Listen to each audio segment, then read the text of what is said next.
السلام علیکم viewers, welcome to my channel your product viewers. آج کی اس ویڈیو میں ہم ایک میڈی واش کے بارے میں بات کرنے والے ہیں جو کہ فیمینائن ہائیجین واش ہے۔ یہ ایک لیکوڈ کلینزر ہے جو خواتین کی نجی صفائی کے لیے استعمال کیا جاتا ہے۔ یہ خاص طور پر وجائنا کے اطراف کی صفائی کے لیے بنایا گیا ہے تاکہ انفیکشن، خارش، بدبو اور دیگر مسائل سے بچا جا سکے۔ اس کے ایک باکس میں آپ دیکھ سکتے ہیں کہ یہ 60 ml لیکوڈ جو ہے یہ اویلیبل ہوتا ہے۔ اس کی پرائس کی اگر ہم لوگ بات کریں تو اس وقت اس کی پرائس جو ہے 475 روپیز ہے، لیکن یہ ایریے اور فارمیسی کے حساب سے تھوڑی بہت مختلف ہو سکتی ہے۔ تو سب سے پہلے ہم لوگ بات کر لیتے ہیں اس کے بینیفٹس کے بارے میں۔ تو اس کے بینیفٹس میں سب سے پہلے وجائنا کی اسمیل کو کم کرنے کے لیے اس کا استعمال جو کیا جاتا ہے، اس کی ایک بہت پیاری سی خوشبو ہوتی ہے جس کی وجہ سے وجائنا کی جو بدبو ہے اس کو کم کیا جاتا ہے۔ نیکسٹ، انفیکشن، خارش، جلن اور فنگس سے تحفظ کے لیے اس کا استعمال جو ہے انتہائی امپورٹنٹ ہوتا ہے۔ پیریڈز کے دوران صفائی کو برقرار رکھنے کے لیے اس کا استعمال کیا جاتا ہے۔ پی ایچ لیول کو بیلنس کرتا ہے۔ وجائنا کا قدرتی تیزابی توازن جو ہے یہ بحال رکھتا ہے، اور سب سے امپورٹنٹ روزمرہ کی صفائی کے لیے یہ محفوظ اور آسان طریقہ سمجھا جاتا ہے۔ نیکسٹ، اگر ہم لوگ بات کریں اس کے سائیڈ افیکٹس کے بارے میں کہ اس کے نقصانات کیا کیا ہو سکتے ہیں،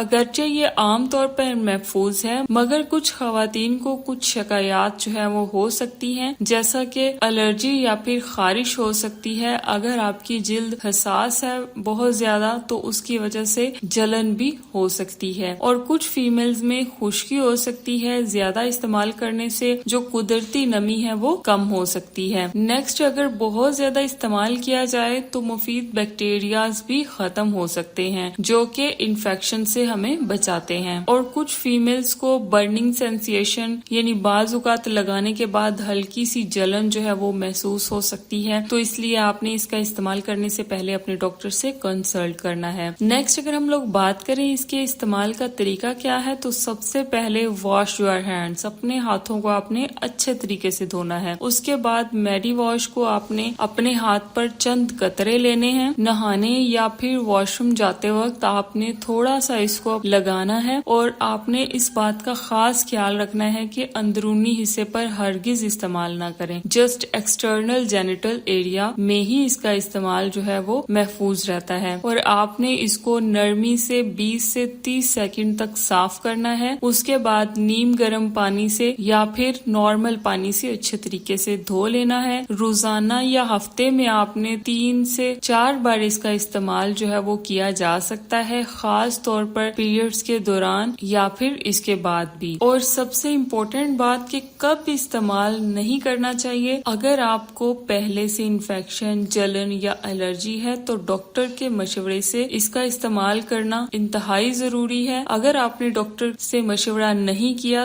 تو اس کے بغیر آپ نے اس کا استعمال نہیں کرنا۔ حاملہ خواتین اسے استعمال کرنے سے پہلے اپنے گائنیکولوجسٹ سے مشورہ کریں، اور صرف ایکسٹرنل یوز کرنا ہے، اندرونی حصے میں اس کا استعمال نہیں کرنا۔ اور نیکسٹ یہ کہ آپ نے ہمیشہ صاف ستھرے ہاتھوں سے اس کا استعمال کرنا ہے۔ اگر استعمال کے بعد جلن، خارش یا بدبو میں اضافہ ہو تو فوراً بند کریں۔ بچوں کی پہنچ سے اس کو دور رکھنا ہے۔ روزانہ استعمال ضروری نہیں، ہفتے میں 2 سے 3 بار یا 3 سے 4 بار اس کا استعمال کافی ہوگا۔ اسی کے ساتھ ہی میری آج کی یہ ویڈیو ختم ہوتی ہے۔ اگر آپ کو ویڈیو اچھی لگی ہو، انفارمیٹو لگی ہو تو میرے چینل یور پروڈکٹ کو سبسکرائب کر دیں اور بیل آئیکن کو پریس کر دیں تاکہ میری ہر نئی آنے والی ویڈیو آپ تک بآسانی پہنچ سکے۔ اور اگر آپ کو یہ ویڈیو اچھی لگی ہو تو کمنٹ کر کے ضرور بتائیں۔ ملتے ہیں نئی ویڈیو میں، تب تک کے لیے اللہ حافظ۔